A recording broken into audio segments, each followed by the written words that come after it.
Subscribe to Accountancy Tuition and click the bell icon so that you never miss any updates.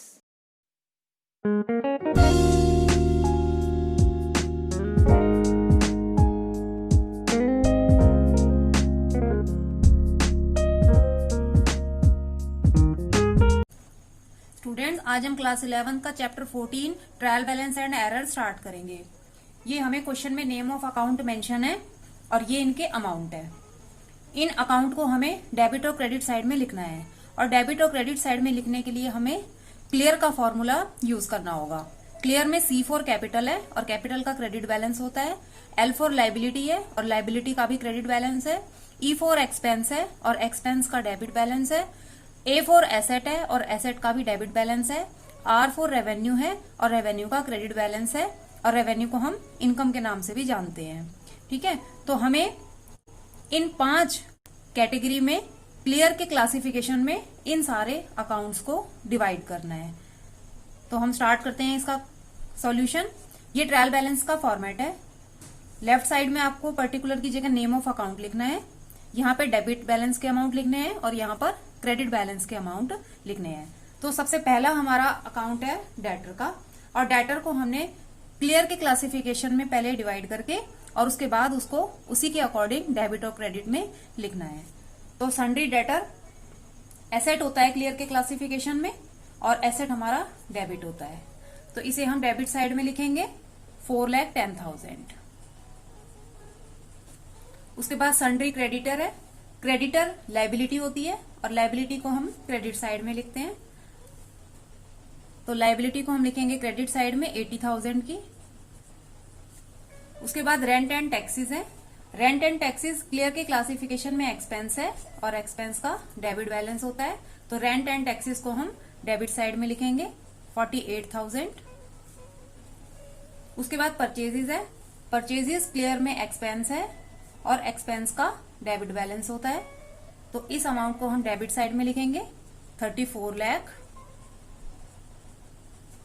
Next है sales. Sales revenue nature का है और revenue का balance credit होता है, इसलिए इसे हम क्रेडिट साइड में लिखेंगे 56 लाख। नेक्स्ट है ट्रेड एक्सपेंसेस। तो ये एक्सपेंस नेचर है और एक्सपेंस को हम डेबिट साइड में लिखते हैं, तो ट्रेड एक्सपेंस का अमाउंट हम डेबिट साइड में लिखेंगे 12,000। उसके बाद रिटर्न आउटवर्ड जो होता है वो हमारा परचेज रिटर्न है। ठीक है, तो परचेज रिटर्न रेवेन्यू में आएगा क्योंकि परचेज रिटर्न में आपने जो सामान परचेज किया है वो अब वापस जा रहा है, तो इट मीन्स शॉपकीपर हमें पैसे वापस देगा, तो इसलिए ये रेवेन्यू नेचर यानी कि इनकम में आएगा और रेवेन्यू हमें क्रेडिट साइड में लिखनी है, तो हम रिटर्न आउटवर्ड का अमाउंट क्रेडिट साइड में लिखेंगे 80,000।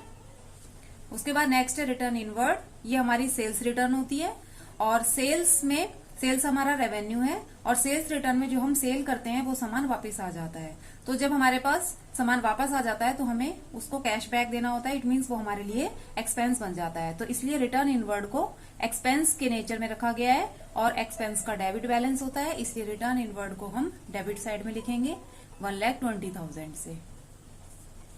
नेक्स्ट है एक्सपेंस। ये तो आपको क्लियर ही दिया हुआ है एक्सपेंस, तो इसका नेचर एक्सपेंस ही है और इसको हमें डेबिट साइड में लिखना है 4,000 हम डेबिट साइड में लिखेंगे।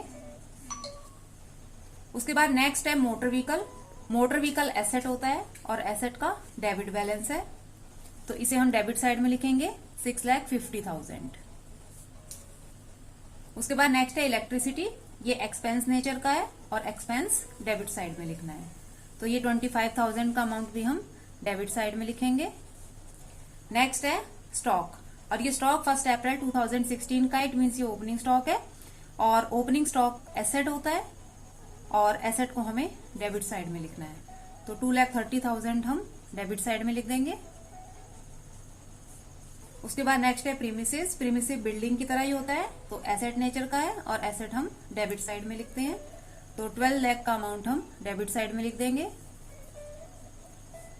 नेक्स्ट है fixture and fitting. Fixture and fitting asset होता है और एसेट को हमें डेबिट साइड में लिखना है, तो ये 3,10,000 का अमाउंट भी हम डेबिट साइड में लिख देंगे।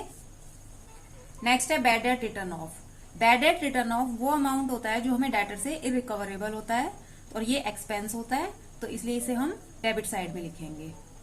एक्सपेंस भी होता है और ये लॉस भी होता है, क्योंकि डेटर से हमें ये अमाउंट अब नहीं मिलने वाला, तो इट मीन्स हमें ये लॉस हो रहा है। तो एक्सपेंस को हम डेबिट साइड में लिखते हैं, तो ये 8000 भी हम डेबिट साइड में लिखेंगे।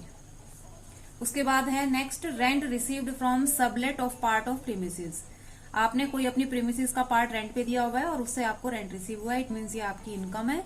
इनकम आपका रेवेन्यू में आएगा और रेवेन्यू का क्रेडिट बैलेंस होता है, तो इसे हम क्रेडिट साइड में लिखेंगे। 30,000 इसका अमाउंट है।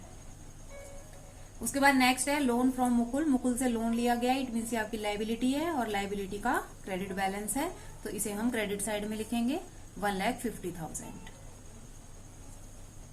उसके बाद नेक्स्ट है interest on Mukul loan.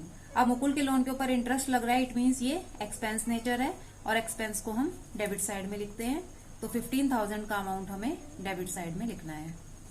Next है ड्रॉइंग्स। ड्रॉइंग्स का नेचर भी एक्सपेंस का है और एक्सपेंस को हम डेबिट साइड में लिखते हैं, तो 40,000 का अमाउंट हम डेबिट साइड में लिख देंगे।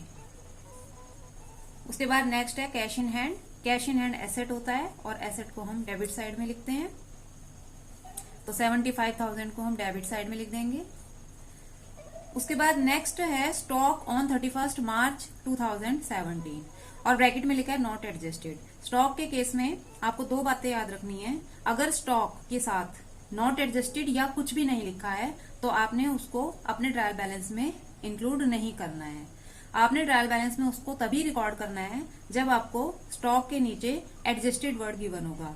एडजस्टेड का मतलब है कि ये क्लोजिंग स्टॉक की जर्नल एंट्री बनाई गई है और जर्नल एंट्री बनाने के बाद उसका लेजर बनाया गया है और लेजर बनने के बाद उसको ट्रायल बैलेंस में हमें रिकॉर्ड करना है। लेकिन यहाँ पर नॉट एडजस्टेड वर्ड लिखा है, इट मीन्स इस स्टॉक का रिकॉर्डिंग नहीं हुई है, इट मीन्स जर्नल एंट्री इसकी नहीं बनाई गई है और जर्नल नहीं बना तो इट मीन्स इसका लेजर भी नहीं बना, और जब लेजर नहीं बना तो हम इसे ट्रायल बैलेंस में भी रिकॉर्ड नहीं करेंगे। तो हमें इसको खाली छोड़ना है, ना ही डेबिट में इसे रिकॉर्ड करना है ना ही क्रेडिट में रिकॉर्ड करना है। तो स्टूडेंट इस तरह से हमने ये सारे अकाउंट्स को इस क्लियर के क्लासिफिकेशन में डिवाइड करके उनका डेबिट और क्रेडिट डिसाइड करके उसको डेबिट साइड और क्रेडिट साइड में लिख दिया। अब हमें इसका दोनों साइड का टोटल करना है और टोटल आपका इक्वल आना चाहिए। यहाँ पर इस वाले क्वेश्चन में मेंशन है कि आपको जो बैलेंसिंग फिगर है वो आपने एज ए कैपिटल ट्रीट करना है, तो यहाँ पर जो भी इन दोनों का बैलेंस से आएगा उसको हम एज ए कैपिटल ट्रीट करेंगे और उस साइड हमें उसको लिखना होगा।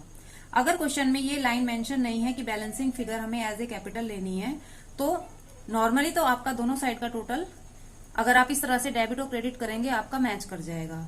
लेकिन फिर भी अगर किसी रीजन से आपका ट्रायल बैलेंस मैच नहीं कर रहा है तो डिफरेंस के अमाउंट को हम सस्पेंस अकाउंट ओपन करके उस डिफरेंस के अमाउंट को सस्पेंस अकाउंट में लिख देते हैं। अब डिफरेंस अगर क्रेडिट साइड में बचा है तो हम क्रेडिट साइड में बैलेंस डाल देते हैं और लेफ्ट साइड में लिख देते हैं सस्पेंस अकाउंट, और अगर बैलेंसिंग फिगर डेबिट साइड में बचता है तो डेबिट साइड में अमाउंट लिख के यहाँ पर हम सस्पेंस अकाउंट लिख देते हैं और ट्रायल बैलेंस का टोटल हम मैच कर देते हैं। तो अब हम इनकी दोनों साइड का टोटल करेंगे और बैलेंसिंग फिगर का अमाउंट निकालेंगे जो कि according to this question capital होगा। तो हम इसकी टोटलिंग स्टार्ट करते हैं। सबसे पहले हम डेबिट साइड का टोटल कर रहे हैं, 4,10,000 plus 48,000 plus 34 lakh plus 12,000 plus 1,20,000 plus 4,000 plus 6,50,000 plus 25,000 plus 2,30,000 plus 12 lakh plus 3,10,000 plus 8,000 plus 15,000 plus 40,000 and last है प्लस 75,000। तो ये हमारा टोटल आ रहा है डेबिट साइड का 65,47,000। अब हम क्रेडिट साइड का टोटल हम इसमें से माइनस करते चलते हैं और जो भी बैलेंसिंग फिगर आएगा उसे हम एज ए कैपिटल ट्रीट करेंगे। तो सबसे पहले हम 65,47,000 में से 80,000 माइनस करेंगे, उसके बाद 56 लाख माइनस करेंगे, नेक्स्ट 80,000 माइनस करेंगे, नेक्स्ट 30,000 माइनस करेंगे एंड लास्ट 1,50,000 माइनस करेंगे। तो हमारे पास बैलेंस का अमाउंट आएगा 6,07,000 जो हमारी कैपिटल होगी। तो हम यहाँ पर 6,07,000 का अमाउंट लिख देते हैं क्रेडिट साइड में, जो हमारा बैलेंसिंग फिगर आया है। और according to this question balancing figure as a capital treat होगा। और अगर क्वेश्चन में ये लाइन मेंशन नहीं है और फिर भी आपका बैलेंस आ रहा है तो ये 6,07,000 सस्पेंस अकाउंट ओपन करके तब लिखना है। अब हम ट्रायल बैलेंस को क्लोज करेंगे। ट्रायल बैलेंस को क्लोज करने के लिए हम इसकी डेबिट साइड का टोटल करेंगे जो है 65,47,000 और क्रेडिट साइड का टोटल भी 65,47,000 है। तो इस तरह से ये ट्रायल बैलेंस का क्वेश्चन कंप्लीट होता है। स्टूडेंट्स, आपको बस एक बात ध्यान में रखनी है, जो हमने ये क्लियर का क्लासिफिकेशन यहाँ पे मेंशन किया है ये आपको एग्जाम में शो नहीं करना है। आप इसको पेंसिल से करेंगे और बाद में इसको रब कर देंगे। तो अगर आपको ट्रायल बैलेंस बनाने का कॉन्सेप्ट समझ आ गया है तो मेरी वीडियो को लाइक करें और मोर वीडियोस के लिए मेरे चैनल को सब्सक्राइब करें ताकि लेटेस्ट वीडियो का अपडेट आपको मिलता रहे। Thanks for watching.